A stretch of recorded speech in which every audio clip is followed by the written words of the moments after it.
Hello दोस्तों, मैं आपकी अपनी दोस्त आज एक ऐसी कहानी लेकर आई हूँ जो आपको सोचने पर मजबूर कर देगी कि क्या एक खिड़की का एक लड़की से इतना गहरा रिश्ता हो सकता है।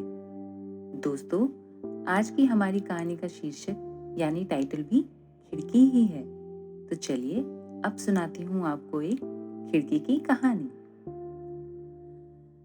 नूरपुर गांव के बाहर एक घर था। इस घर को बने हुए तकरीबन 15 साल हो गए थे। इसी घर की पहली मंजिल पर एक कमरा था। ये कमरा जब से बना है तब से बस स्टोर रूम की तरह ही काम आ रहा था। इसी कमरे में पीछे की तरफ एक खिड़की थी जो पिछले 15 सालों से बंद ही थी। इस खिड़की को ना तो कभी किसी ने खोला और ना ही किसी को खोलने की जरूरत महसूस हुई। आज जब 15 साल बाद दो नन्हे हाथों ने इस खिड़की को खोला, ये जरूर था कि वो नन्हे से हाथ आसानी से खिड़की खोल नहीं पाए थे। अब 15 साल से बंद खिड़की इतनी आसानी से कहाँ खुलती। जब ये खिड़की खुली तो इस खिड़की को ऐसा लगा जैसे वो किसी पिंजरे से आजाद हुई हो। उसने आज अपने अंदर ताजी हवा महसूस की थी। साथ ही खिड़की ने महसूस किया था कुदरत की ताजगी को। खिड़की का ध्यान अब उस बच्ची पर गया जिसने उसे खोला था। वो बच्ची अपनी माँ के साथ कमरा साफ करने में लगी हुई थी। खिड़की ने कभी भी इस लड़की को इस कमरे में नहीं देखा था। अब खिड़की ये जानने में लगी कि आखिर ये बच्ची है कौन। खिड़की ने हिलना बंद किया ताकि कमरे में थोड़ी शांति हो और वो उन दोनों माँ बेटी की बातें सुन सके। बच्ची माँ से कह रही थी कि माँ, हम इस घर में कब तक रहेंगे। इस पर माँ ने जवाब दिया कि जब तक तुम्हारे डैडी को शहर में वापस काम ना मिल जाए। माँ बेटी की इस बात से खिड़की को अंदाजा हो गया था कि वो ज्यादा दिन खुली हवा में नहीं रहने वाली है। साफ सफाई व सजावट के बाद माँ बेटी नीचे चले गए और खिड़की बस इंतजार करती रही उस बच्ची के आने का। गहरी रात हो गई थी।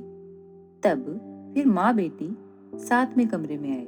आते ही खिड़की को बंद कर दिया क्योंकि ठंडी हवा कमरे में ज्यादा आ रही थी। थोड़ी देर बाद बच्ची के डैडी भी आ गए और तीनों खामोशी से सो गए। खिड़की भी कहीं दूर दुनिया में खो गई थी। जब सुबह खिड़की खुली तो फिर बच्ची ने ही खोली थी। बच्ची एक छोटी सी कुर्सी लेकर खिड़की के पास बैठ गई और बाहर की तरफ देखने लगी। बच्ची को ऐसे खामोश उदास बैठा देखकर खिड़की को अच्छा नहीं लगा और वो उत्सुकतावश ये जानना चाहती थी कि ऐसा क्या हुआ है जो ये बच्ची इतनी उदास है। लेकिन खिड़की अब बच्ची से पूछे तो पूछे कैसे। आज खिड़की को अपने ऊपर बहुत गुस्सा आ रहा था कि उसको बोलना क्यों नहीं आता। बोलना आता तो वो बच्ची से पूछ सकती थी कि उसे किस बात का दुख है। खिड़की इतना सोच ही रही थी कि बच्ची कुर्सी से उठकर खिड़की पर आकर बैठ गई।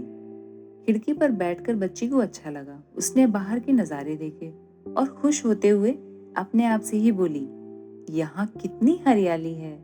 इसके बाद बहुत देर तक बच्ची खिड़की पर ही बैठी रही। आहिस्ता आहिस्ता बच्ची को खिड़की पर बैठना अच्छा लगने लगा।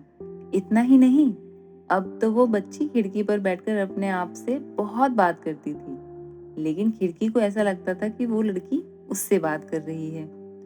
अब खिड़की को समझ में आ गया था कि बच्ची इसलिए उदास है क्योंकि यहाँ उसका कोई दोस्त नहीं है और वो अपने पुराने दोस्तों को बहुत याद करती है। खिड़की ने बहुत चाहा कि वो उस बच्ची की दोस्त बन जाए, मगर बने तो बने कैसे। देखते देखते इसी तरह कई महीने गुजर गए और एक दिन वो आया जब बच्ची बहुत खुश थी। बच्ची की खुशी देख खिड़की भी खुश थी, मगर खिड़की को ये बात बहुत देर में समझ आई कि बच्ची इसलिए खुश थी क्योंकि वो वापस शहर जा रही थी। खिड़की ने बहुत चाहा कि वो उस बच्ची को रोक ले, मगर नहीं रोक पाई।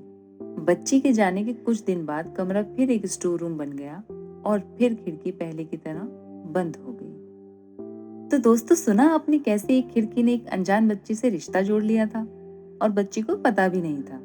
काश बच्ची को किसी तरह पता चल जाता। दोस्तों, इसी तरह हमारे आसपास न जाने कितनी चीजें होती हैं जो हमसे रिश्ता जोड़ लेती हैं, मगर हमें पता ही नहीं चलता। दोस्तों, मजेदार नई नई कहानियां सुनने के लिए हमसे जुड़े रहें। साथ ही हमारा चैनल भी सब्सक्राइब कर लें। Thank you.